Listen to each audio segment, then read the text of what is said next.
જો તમને તમારું ભલું જોતું હોય તો આ નાટક જોવું જ પડશે. હા, જોવું જ પડશે. સર્વરો ભરે તે હરડે. સર્વરો ભરે તે હરડે.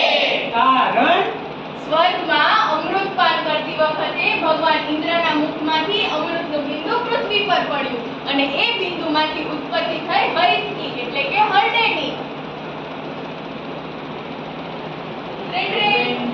હેલો, હા રામ બેટા, તું અને લખન મજામાં ને? હા મમ્મી, હું અને રામ બંને ભાઈઓ મજામાં છે. તું અને લખન ક્યારે ઘરે આવો છો? અમારા કોલેજના 2 દિવસના વેકેશન પડે છે ત્યારે અમે બંને ભાઈઓ ઘરે આવીએ. રામ લખન આવે છે, આયુર્વેદ વિદ્યા લાવે છે. રામ લખન આવે છે, આયુર્વેદ વિદ્યા લાવે છે. આવા દીકરા આવ આવ આવ. પ્રણામ દાદી. કેમ છો દાદા? મજામાં ને? ચીલ રહેવાનું ચીલ. કેમ છો બા? તબિયત કેવી? દીકરા અરે દાદા સંભાળ. મજામાં ને દીકરા? હા દાદા ખૂબ મજામાં. કેમ છો બા? બસ જો ને મારી તબિયત તો સારી જ હોય ને આ તારા દાદાની જેમ થોડી ના હોય. એ બાપુજી, આ શું કહે છે? તમને સારું નથી રહેતું? તમારા પગ ક્યાં ચલાવો પગે તો લાગે. જો ને દીકરા મારે 2 દિવસથી બહુ પેટમાં દુખે છે, કાંઈક કર. તારા દાદાને પેટની આટલી તકલીફ છે તો એ ખાવામાં કઈ સમજતા જ નથી. હવે આટલી ઉંમરે ખાવામાં થોડી પરેજી તો રાખવી જોઈએ ને. જાને ભાવેશની બાર તને ક્યાં ભાર પડે, તારો બાપ જોડે તે Oh, my lovely caring mom. કેમ છો તમે? ઘઉં આવી ગયો. આપ તો મોકલાવેલો માસી. તમારા બંને વગર તો અમારું ઘર જાણે સૂનું થઈ ગયું. अरे दीवानो मुझे पहचानो कहाँ से आया मैं हूँ कौन हेलो बच्चों क्या हाल चाल રામ લખન, બા દાદાને કેટલી તકલીફો રહે છે. अरे बापूजी કેટલી વાર કીધું દરરોજ એક ચમચી કાયમ ચૂર્ણ લઈ લો ભેજામાંથી શું કરો છો દરરોજ આ પપ્પાએ લાંબા ગાળે નુકસાન કરે. અરે દાદા જો તમને કબજિયાતની સમસ્યા રહેતી હોય તો તમે એક કામ કરો. તમે પહેલા હળીચક્કીને પીલીને અને તેમાં ગોળ ઉમેરી અને તેની નાની ગોળી બનાવી અને તેનું સેવન કરો. તે ખૂબ જ ફાયદાકારક. હા સાચી વાત. હળદી એ ખૂબ જ ઉપયોગી રસાયણ છે અને હળદીનો ઉપયોગ ઘણી બધી આયુર્વેદિક ઔષધિમાં થાય છે. આ ઉપરાંત તેનું રોજ સેવન કરવામાં આવે તો પણ નુકસાન થતું નથી અને તે વાત પીઠ કફ જેવી વ્યાધિનું પણ એક પક્ષી ઉપાય છે. વાહ, તું તો હવે બા દાદાને એમની તકલીફ પ્રમાણે હળે આપી દઈશું. ના ગામડાઓ એમ વરડે ગમે ત્યારે ન લેવાય. અલગ અલગ ઋતુ પ્રમાણે તેને સૂંઠ, સાકર, ટીકડી, મધ અને ગોળ ભેગે સાથે લઈ શકાય. એમાં ગોળ સાથે લેવું એ તો ઉત્તમમાં ઉત્તમ ગણાય.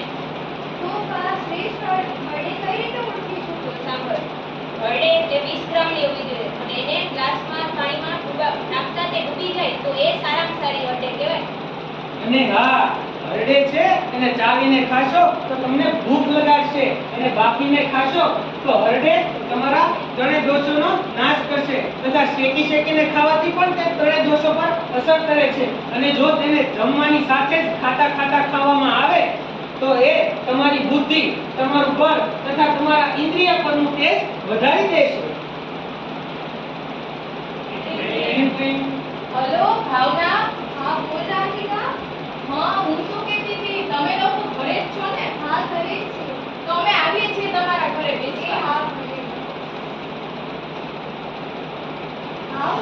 રે ભાવેશ કુમાર આવો જય શ્રી કૃષ્ણ ભાવેશ. જય શ્રી કૃષ્ણ. દાદા, દાદા. હા, ભગવાન. કેમ છો? તબિયત તો સારી છે ને? ચલો પગે લાગુ તમારા. વાહ, કેમ છો? સારું છે ને?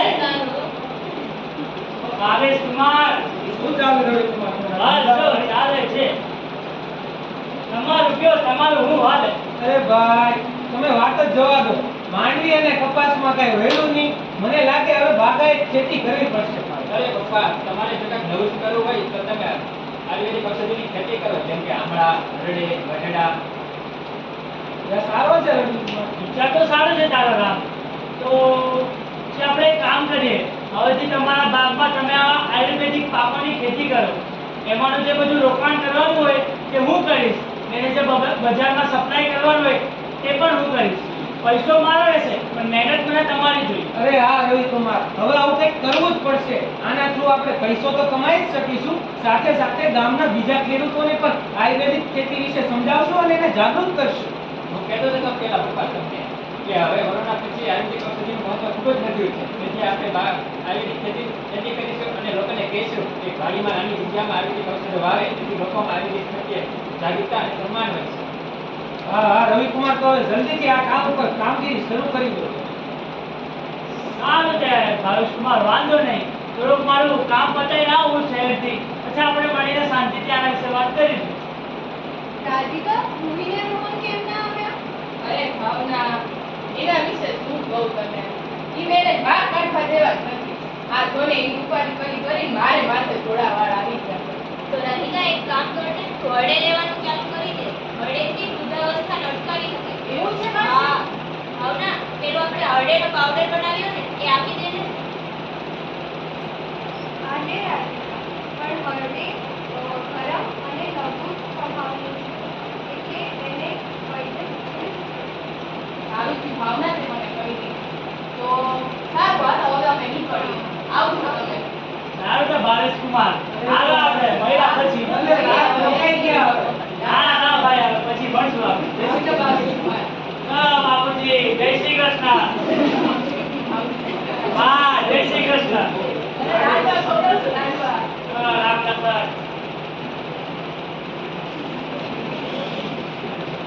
આજે આ તમારા. અરે રહેવા દો.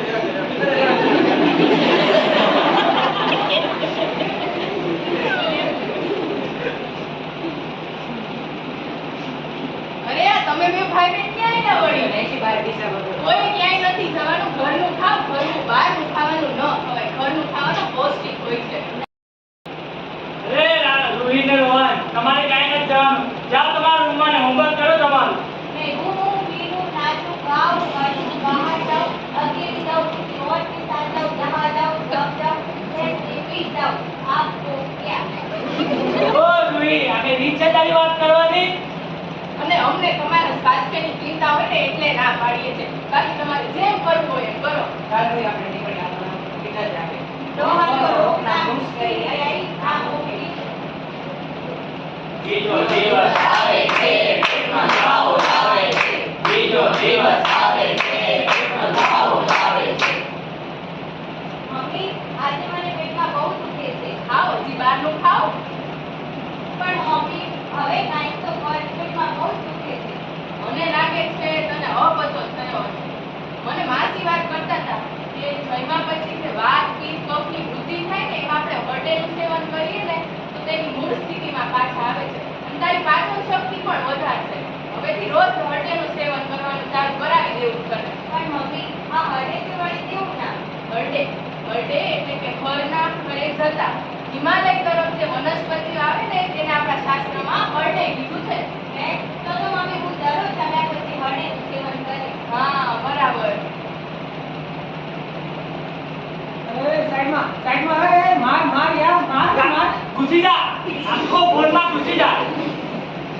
આખો દિવસ આ ફોનમાં જોયા રાખે છે. ખબર છે આ ફોનમાં તને હું દેખાય છે? આખો દિવસ આ ગેમ રમ્યા કરે છે. હા બોલ. તો આખો દિવસ આ જો ફોનમાં જોયા રાખે, આખો દિવસ ગેમ રમ્યા કરે, પછી આંખમાં બળતરા થાય ને. ચાલ ડોક્ટર પાસે. આંખમાં બળતરા થાય છે, ડોક્ટર પાસે જાય છે. આંખમાં બળતરા થાય છે, ડોક્ટર પાસે જાય છે. ડોક્ટર સાહેબ નમસ્કાર. શું કેવું? કેમ છે દીકરા, મજામાં ને? ડોક્ટર સાહેબ શું કેવું? આજે આજકાલની જનરેશન છે કે કાંઈ સમજાતું નથી. આખો દિવસ આ ખબર ને આ ફોનમાં હું જોયા કરે. આખો દિવસ પેલી પબજી, ફ્રી ફાયર જે બધી ગેમ છે ને આખો દિવસ રમ્યા કરે છે ને પછી એવું કહે છે કે રાત્રે આંખમાં બળતરા થાય છે કે આંખ દુખે છે. હવે તમે જ કઈ ઉપાય આપો આનો. હા સાચી વાત છે. આજકાલની જનરેશન કાંઈ પણ કરે છે, મન પાડે કાંઈ પણ કરે છે, પછી આવું થાય જ ને. તમે ટેન્શન ના લ્યો. એક મિનિટ હું આવું.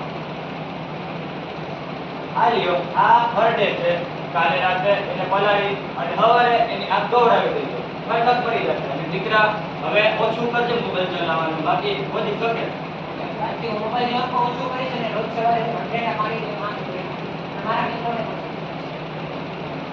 તો મિત્રો આ હતું હરડેના પ્રયોગો. જય ધન્વંતરી. જય ધન્વંતરી.